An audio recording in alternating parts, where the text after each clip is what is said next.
Thank you very much, Speaker.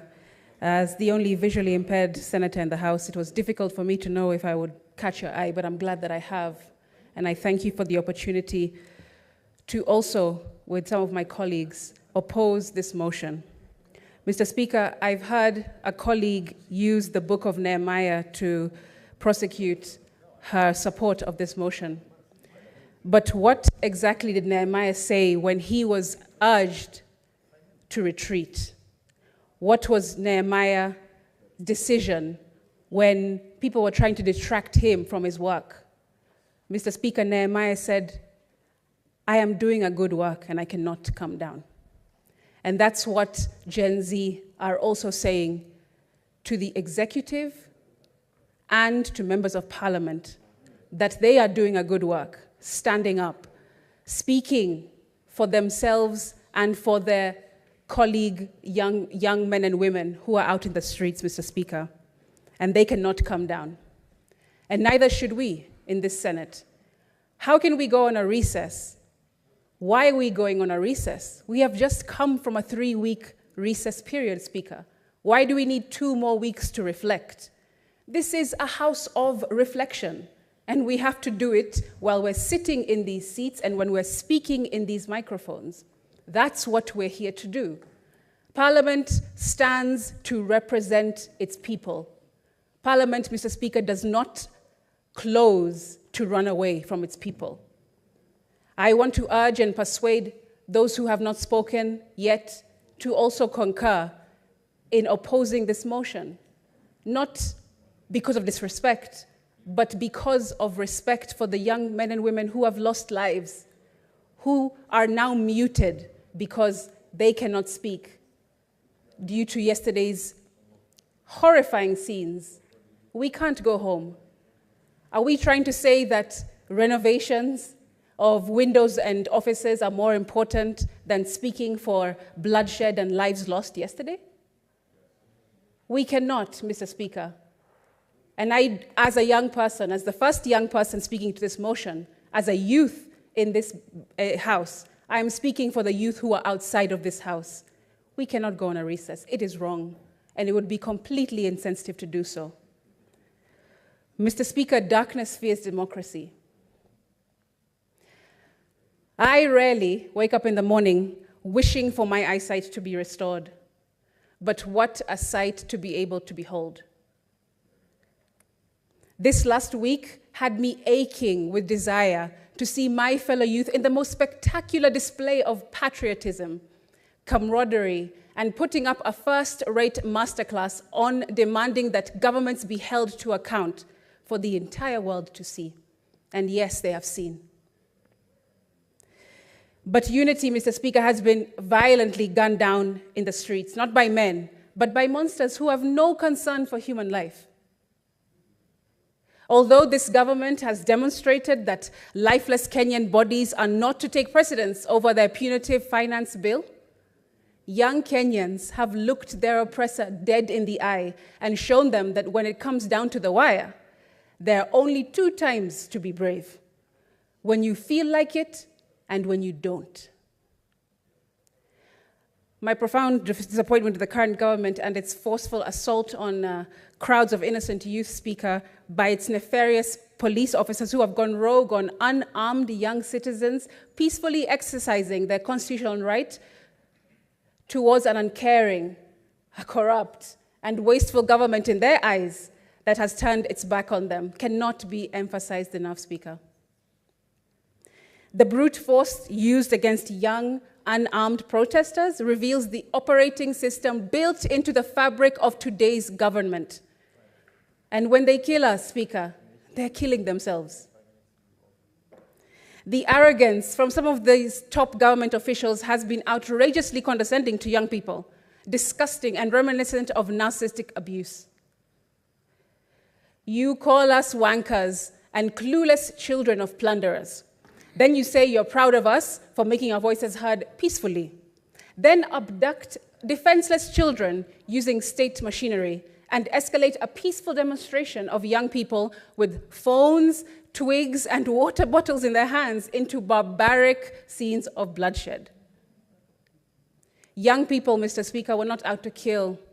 In fact, I was here on this premises yesterday when everything set off.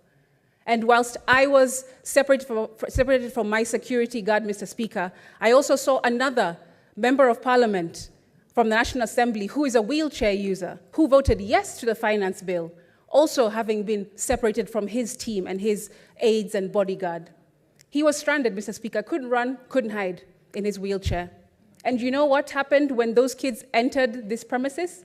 3 young boys saw this member of parliament who voted yes for the finance bill, and instead of reprimanding him, instead of reading him their minds, giving them a piece of their minds, you know what they did? They actually carried this member of parliament in his wheelchair to the tunnel so that he can go and seek refuge across in Bunge Towers. And then 3 boys ran back and joined their fellow comrades. That's what happened. These kids don't operate in mendacity, Mr. Speaker. They are moral youth who are just trying to get their voices heard. So this peddling of a message or narrative that these youth are evil, they are killers and criminals, they're not. That is completely misguided and untrue. Why don't these policemen punch in their own weight class, Mr. Speaker? That's my question.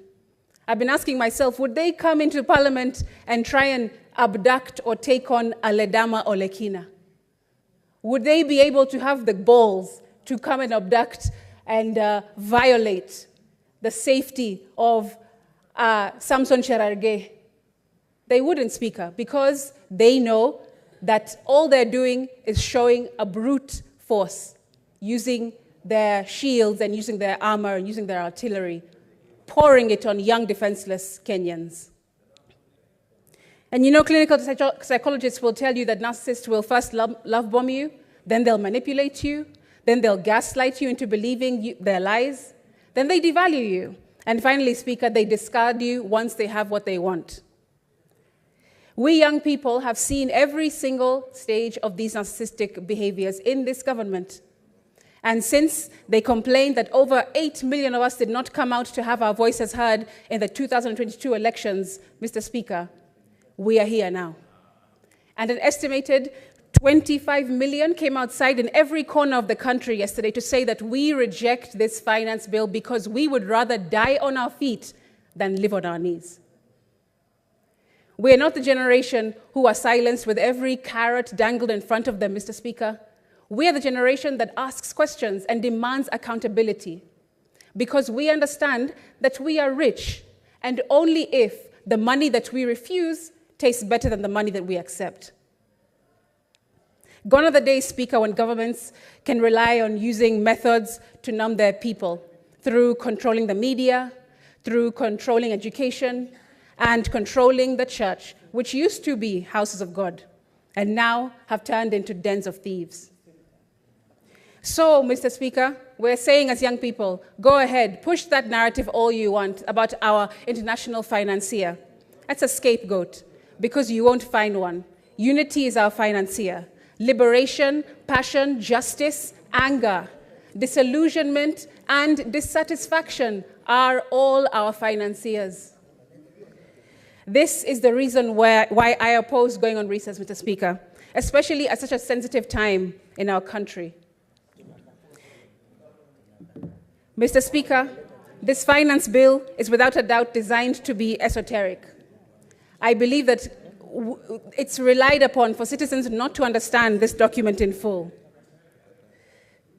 The Prime Cabinet Secretary said a few days back, if the finance bill 2024 fails to pass, the implications are serious. It could result in a complete shutdown of the government and signal a vote of no confidence from the public. These and many statements, Mr. Speaker, are being peddled by government officials, and none of them are true. They tell the public how ominous the failure of the passing of the bill will be, but that's not true. Yet, Mr. Speaker, if the bill were to pass without the consent of the people, it will split the entire nation, and that's not what we want to see. Mr. Speaker, the President still has an opportunity to not put pen to paper. The Constitution clearly says that he has 14 days to assent to any bill that comes from Parliament. And he can still, right now, today, in this moment, decide not to sign this bill into ascension. Mr. Speaker, I just want to conclude so I can give other members a moment to also contribute, but to just say that young people are tired. Young people are exhausted. They don't have jobs. How would they have money to look for artillery and knives and guns? But still, we poured every single piece of armor on these young children yesterday, Mr. Speaker. And as a young person myself, I am disgusted, I am appalled, I am completely beside myself. And I want to conclude by saying that my heart goes out to the families and loved ones who have lost people yesterday. Mr. Speaker, I was disappointed to hear the President's speech yesterday. I'd hoped that more unity would have come from it, but there was no empathy for the pain that Kenya is feeling right now, Mr. Speaker. There was absolutely no sign of benevolence when he spoke, Mr. Speaker. Mr. Speaker, I would have hoped that the President would have come to unify, would have stood in that address and unified the nation, but instead he threatened. Instead he was glassy. Instead he was cold. And Mr. Speaker, I just want to comfort those in closing by saying that even though they cut our wings and tie our feet, still we will rise. Viva comrades.